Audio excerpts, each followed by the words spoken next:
O livro do Apocalipse, só de ouvir esse nome, muita gente já pensa em mistério, talvez até em um pouco de medo, né? Mas e se eu te dissesse que no coração desse livro existe uma mensagem super prática e que fala com a gente até hoje? É exatamente isso que a gente vai descobrir ao mergulhar nas cartas para as 7 igrejas. Pois é, para muita gente a palavra Apocalipse virou sinônimo de medo, de destruição. Mas a verdade é que o livro foi escrito com uma intenção totalmente oposta, a de trazer consolo e esperança para um povo que estava sofrendo muito. É uma mensagem poderosa de que mesmo no meio do caos existe um controle maior sobre as coisas. E para conseguir passar essa mensagem de esperança e controle, o autor usa um símbolo muito, mas muito poderoso. É uma chave que aparece de novo, e de novo, e de novo. É preciso prestar muita atenção nesse número, o 7. Olha só, 54 vezes. Esse número não está ali por acaso de jeito nenhum. O autor, João, está usando essa repetição toda para garantir que a gente pegue a profundidade da mensagem dele. Não é coincidência. E o que o 7 significa então? Bem, na simbologia do livro ele representa a perfeição, algo completo total. Então quando as cartas são endereçadas às 7 igrejas, a mensagem se expande. A ideia não era falar só com aquelas comunidades da época, era falar com a igreja completa, na sua totalidade, ao longo de todos os tempos. No fundo, é uma mensagem que atravessa a história para chegar até nós. Ok, vamos mergulhar um pouco mais fundo para ver como isso funciona na prática. Essas cartas, que foram enviadas para igrejas que existiram de verdade, lá na província romana da Ásia, elas não são aleatórias. Elas seguem uma estrutura bem consistente, um padrão divino que revela muita coisa sobre a mensagem. Olha que interessante, cada carta segue esse mesmo roteiro, essa mesma batida de 4 passos. Primeiro, um reconhecimento, um elogio sobre o que está indo bem. Depois, uma correção direta, sem rodeios sobre o que está errado. Em seguida, uma instrução bem clara sobre o que precisa mudar. E por fim, uma promessa poderosa para quem perseverar. Isso não é só uma avaliação, é um método de correção e de esperança.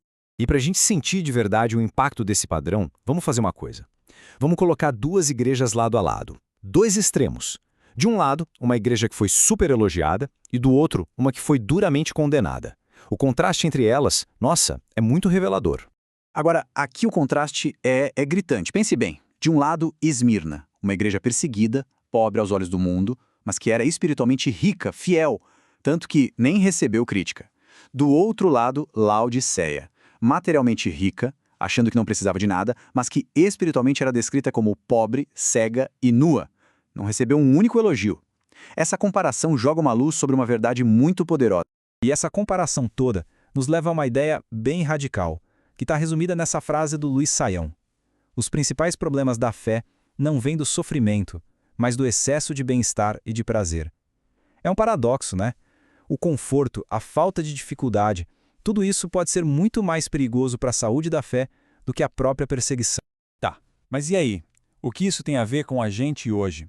A grande sacada aqui não é tentar adivinhar o futuro, ou mapear períodos da história com essas cartas. A relevância delas é muito mais direta, elas funcionam quase como um diagnóstico. É como se essas 7 igrejas fossem arquétipos, sabe? Um espelho.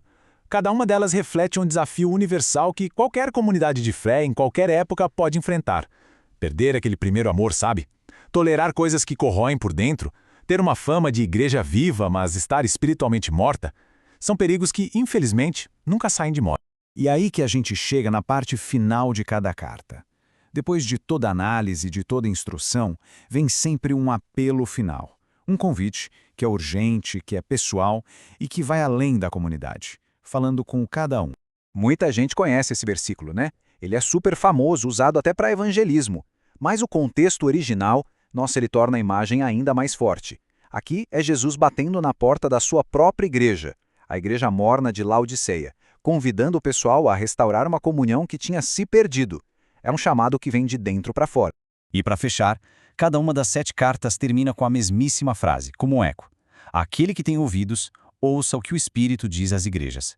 É um convite pessoal, quase um sussurro que atravessa os séculos para chegar até nós.